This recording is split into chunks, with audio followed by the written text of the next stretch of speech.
সমাবেশে আমন্ত্রণ করা হয়েছিল। উনি সেই সমাবেশে উপস্থিত হয়ে একটি ঐতিহাসিক ঘোষণা দিয়েছিলেন, যে নিজেকে বলেছেন এই ঘোষণা শ্রমিক শ্রেণী আস্থা রেখে দলে দলে দলে দলে জাতীয়তাবাদী শ্রমিক দলের পতাকা তলে সমবেত হয়েছে। বাংলাদেশের বৃহত্তর শ্রমিক সংগঠন এই জাতীয়তাবাদী শ্রমিক দল হিসেবে টিকে রয়েছে। শহীদ জিয়ার সহধর্মিণীকে 1991 সালে প্রধানমন্ত্রী হওয়ার পরে দাওয়াত করা হয়েছিল। সেই দাওয়াতেও খালেদা জিয়া সেই ধারাবাহিকতা উচ্চারণ করেছিলেন, আমি একজন শ্রমিকের সহধর্মিণী। এই পরিচয় দিতে আমিও গর্ববোধ করি। বাংলাদেশের গরিব মানুষ শ্রমিক শ্রেণী খালেদা জিয়াকে মায়ের আসনে অধিষ্ঠিত করেছে।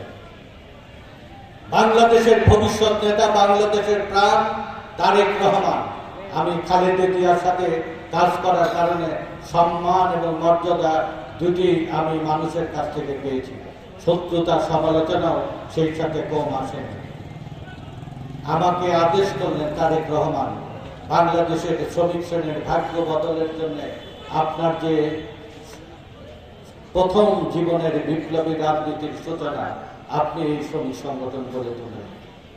গত 2.5-3 বছরের মধ্যে বাংলাদেশের শ্রমিক শ্রেণী যে জাগরণ গড়ে উঠেছে এবং গত জুলাই বিপ্লবে যা 2000 যে শাহাদত বরণ করেছেন, তার মধ্যে সংখ্যাগরিষ্ঠ শ্রমিকেরা। জাতীয়তাবাদী শ্রমিক দলের প্রায় 124 জন এই রাজপথে রক্ত দিয়ে এই পরিবর্তনকে নিশ্চিত করেছে।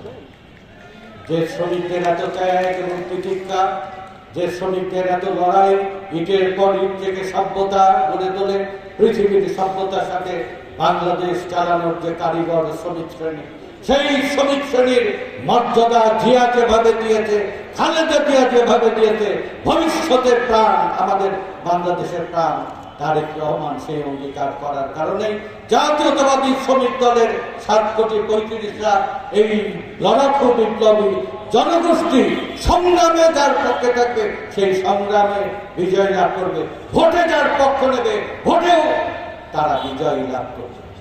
এই শ্রমিক শ্রেণী 1969-এর গণ অভ্যুত্থানে অংশ না নেওয়া পর্যন্ত আইয়ুব খায়ের তত্ত্বটা উস্কেও নাড়াতে পারেনি।